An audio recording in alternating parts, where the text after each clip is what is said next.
Hola a todos, ¿qué tal están? Espero que anden muy bien. Vamos a hacer en esta ocasión el primer final libre de análisis matemático de la UBA, ¿sí? Para todos los que nos preguntaron o nos vinieron preguntando un poco el tema. Básicamente les cuento, este final no tiene, digamos, demasiadas diferencias con un final normal que ustedes pueden llegar a tener en, digamos, por lo menos hasta lo que nosotros sabemos hasta ahora, de los normales, digamos, de la cursada. Así que no se preocupen porque los temas que vamos a ver son similares. Y sobre todo, bueno, nada, prepárense porque básicamente la resolución es muy similar, así que nada. Queremos darles gracias a todos por el apoyo que tenemos al canal, realmente estamos creciendo mucho y valoramos mucho el aporte de todos ustedes. Y les pedimos que si les gusta este contenido y creen que les aporta a la vida universitaria y demás, que se suscriban a nuestro canal para que nosotros podamos seguir haciendo contenido de este estilo. Este final se tomó en diciembre de 2017, ¿sí? Y el primer punto cuenta de lo siguiente. Tenemos acá una sucesión con un término a sub n que está definido por una integral definida entre un término de 1, ¿sí? Entre 1 y n, siendo n un número natural o si cualquiera.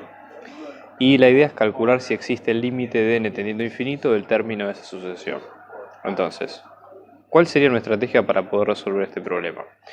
Por un lado, nosotros tenemos que tener en cuenta, ¿sí?, que la sucesión tenemos que primero definir cuál es el término, ¿sí? Es decir, porque para calcular este límite de la sucesión tendiendo a infinito, primero tenemos que definir esta integral, si es que es posible calcularla.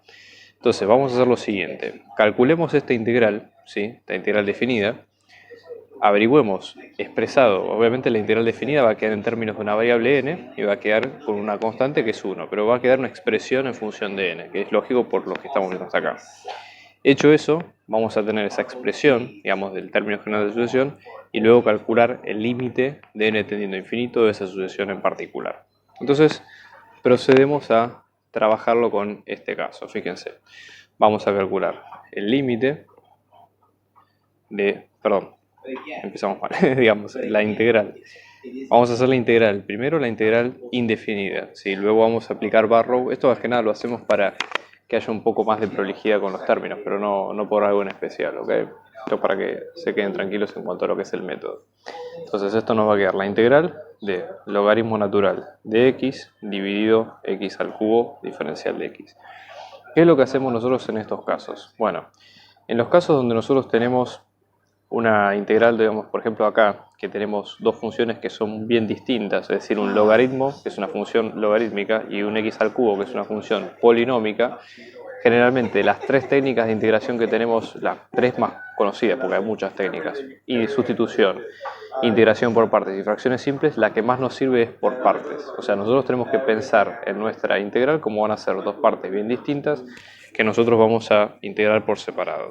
Entonces, esto también lo podemos pensar como si fuera la integral del logaritmo natural de x por x a la menos 3 diferencial de x, ¿sí? Entonces, vamos a identificar esas dos partes. Vamos a plantear, si es integración por partes, vamos a tener la integral, ¿sí?, de una parte que vamos a llamar u, la otra parte que es de b, o sea, tenemos que identificar en nuestra integral una parte que vamos a integrar y otra parte que vamos a derivar. Identificando la parte u y la parte b, directamente reemplazamos por u multiplicado por b menos la integral de b diferencial de u. O sea, esa sería, digamos, la técnica que se aplica en estos casos. Tenemos que identificar cuáles son esas dos partes. ¿Cuál es la que más nos conviene? Tratemos de hacer un poco de prueba y error. Si tomamos logaritmo natural como la parte que vamos a derivar, es decir, la parte u, la derivada del logaritmo natural es 1 sobre x, con lo cual sería más sencillo derivarla. Si hacemos la integral del logaritmo natural es más complicado integrarla. ¿Sí? Se puede hacer, pero va a quedar algo más largo de lo que sería si lo derivamos. Entonces, más que nada ese sería un poco el criterio al tuntún. En el caso de x al cubo es indistinto porque es una función polinómica, es decir, si nosotros la derivamos podemos llegar a tener x a la menos 4 o integrando también x al cuadrado, pero digamos eso sería lo que tenemos en cuenta. Entonces, en este sentido, vamos a aplicar ese criterio por este lado. Vamos a tomar u, la parte a derivar, que va a ser logaritmo natural de x, por lo tanto, cuando lo derivamos, esto nos va a quedar 1 sobre x por diferencial de x, ¿sí? Vamos a hacer lo mismo con b, es decir, la parte diferencial de b, si acá tomamos u, que es esto, la parte diferencial de b es todo esto, donde incluimos también al diferencial de x, ¿ok? Entonces vamos a tener diferencial de b, que en este caso nos va a quedar x a la menos 3, diferencial de x. Por lo tanto, cuando integramos b va a ser la integral del diferencial de b. Por definición es esto, ¿sí? Entonces vamos a tener la integral de x a la menos 3, diferencial de x. Esto por ser una función polinómica, más allá de que el exponente sea negativo, sigue la misma regla de siempre. Es decir, vamos a tener 1 sobre el exponente más 1, menos 3 más 1, por x a la el exponente más 1, después sumado a la constante, ¿no? Obviamente, y esto en este caso nos va a quedar menos 1 medio por x a la menos 2, ¿ok? O sea, esto sería el b. Entonces, ahora teniendo en cuenta las tres partes, u, diferencial de u, diferencial de b y b, lo que tenemos que hacer es reemplazarlo acorde con esta fórmula. Entonces, la integral de u, diferencial de b, nos va a quedar u por b, o sea, u es logaritmo natural y b es todo esto que vimos acá. Entonces nos va a quedar logaritmo natural de x por menos 1 medio por x a la menos 2 se puede pensar como 1 sobre x al cuadrado, ¿sí? Y luego esto le restamos la integral de b diferencial de u, o sea, la integral de todo esto. Vamos a tener la integral de menos 1 medio multiplicando por x a la menos 2 multiplicando y diferencial de u, que en este caso nos va a quedar x a la menos 1, 1 sobre x por diferencial de x. Vamos a prolijar un poquito esta ecuación a ver cómo nos va quedando. ¿Sí? En este caso esto nos va a quedar, este es un menos 1 medio, o sea que esto nos va a quedar menos 1 medio por logaritmo natural de x en el numerador sobre x al cuadrado en el denominador. Acá podemos sacar el 1 medio multiplicando, o sea que tenemos 1 medio, y esto va a ser la integral de x a la menos 3 diferencial de x. Acá dio la casualidad que esta integral de x a la menos 3 ya la tenemos resuelta y que por lo tanto podríamos reemplazarla directamente. Si no, de última, en el caso b, tenemos que calcular nuevamente esa integral y ver cuánto nos da en ese caso, ¿ok? Entonces, esto nos va a quedar, directamente reemplazamos menos 1 medio por logaritmo natural de x sobre x al cuadrado. Esto nos va a quedar 1 medio por todo esto, 1 medio por menos 1 medio es menos 1 cuarto, ¿sí? Y esto va a ser x a la menos 2, o sea que va a ser 1 sobre x al cuadrado, ¿sabes? Y después tenemos la constante que es, nosotros, a ver, podemos poner las dos constantes si hacemos las dos integrales o directamente poner esto, así que no hay problema.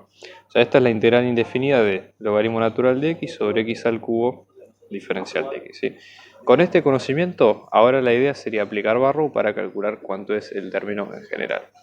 Entonces, volviendo en este caso, vamos a tener que esta es la función. Entonces, ahora la vamos a hacer definida la integral, es decir, vamos a aplicar, no hay que hacerle ningún cambio, pero hay que aplicar la regla de Barrow a lo que nosotros tenemos. Entonces, la integral va a estar definida entre 1 y el parámetro n. Entonces, en este caso, definida entre 1 y el parámetro n, va a ser que nosotros en este caso tengamos que aplicar, ¿sí? Para que esto se vea, todo esto entre 1 y n, si vamos a evaluar la integral. Entonces, fíjense, primero lo que hacemos es reemplazamos por n, ¿sí?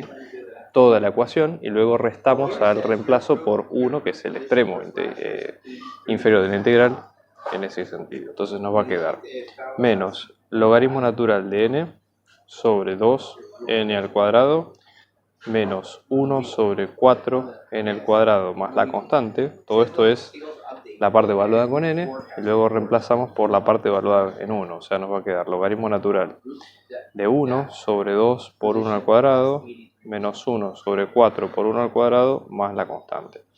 Entonces fíjense, logaritmo natural de 1 es 0, o sea que esto va a hacer que se anule todo este término que vemos acá. Después nosotros acá tenemos que las constantes también se van a ir, que es lo lógico, porque o sea, es esperable que esto suceda porque nosotros estamos haciendo una integral definida y la constante no está reemplazada por ningún término, así que directamente queda así. Y finalmente nos quedan estos cuatro términos por separado, o sea, nos va a quedar menos logaritmo natural de n sobre 2n cuadrado menos 1 sobre 4n cuadrado menos un cuarto, ¿sí? Menos es más, disculpe. Entonces, lo que nos conviene hacer para unir y simplificar toda esta expresión es buscar un denominador común entre todo y juntar todo de la misma manera. Acá un denominador común posible sería, nosotros tenemos 4, acá por ejemplo para llegar a 4 tendríamos que multiplicar por 2 numerador y denominador, o sea, tendríamos que elegir, por ejemplo, digo esto es lo que es una de las opciones, ¿sí? O sea, puede haber más también, pero esta digamos es a criterio personal la que creo que puede salir más rápido, pero puede haber otras también.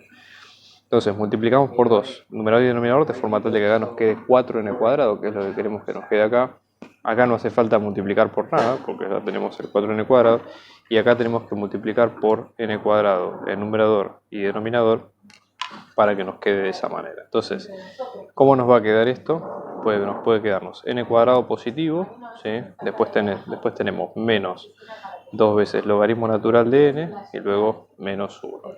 Todo esto que acabamos de decir acá es el término a sub n de la sucesión. Entonces ahora viene la segunda parte. Una vez que calculamos cuál es ese término, la idea es calcular lo que pide el ejercicio, que es el límite de todo esto tendiendo a infinito. ¿Sí? Entonces ahora tenemos que aplicar las reglas de integración. Siempre recordando que este límite es de números naturales, pero bueno, podemos aplicar varias técnicas en definitiva. Entonces procedemos en este caso, ¿sí?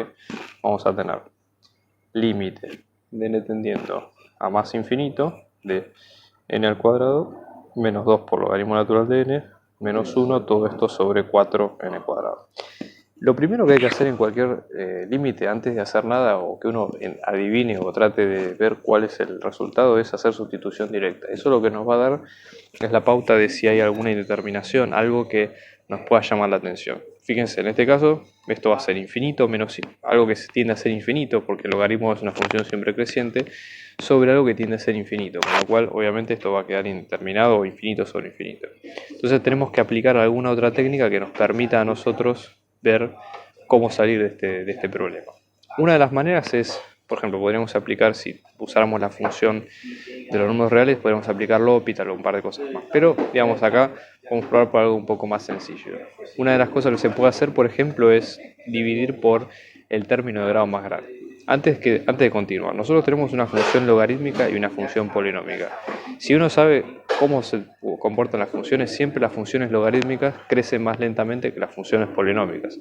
Entonces, si tuviéramos que elegir dividir ambos términos, numerador y denominador, por alguno de los términos tanto de numerador y denominador, deberíamos elegir por la polinómica de mayor grado, porque es la que más rápido crece en ese contexto. En este caso sería n². ¿Sí? Entonces vamos a dividir numerador y denominador por ambos, ¿sí?, valores de n². O sea, tenemos menos n² menos 2 por logaritmo natural de n menos 1. Todo esto sobre n², n², y todo esto dividido 4n² sobre n². ¿Cómo nos va a quedar esto? Fíjense, n² sobre n² nos va a quedar un 1. Acá esto se cancela, nos va a quedar un 4. 1 sobre algo que tiende a ser n² es 1 sobre algo que tiende a ser infinitamente grande, con lo cual va a tender a ser infinitamente pequeño, eso tiende a hacerse 0. Y después tenemos este caso, que es logaritmo natural sobre n². ¿Qué es lo que pasa acá? Tienen que pensar que el logaritmo natural es una función que crece muy lentamente, o mucho más lentamente que n².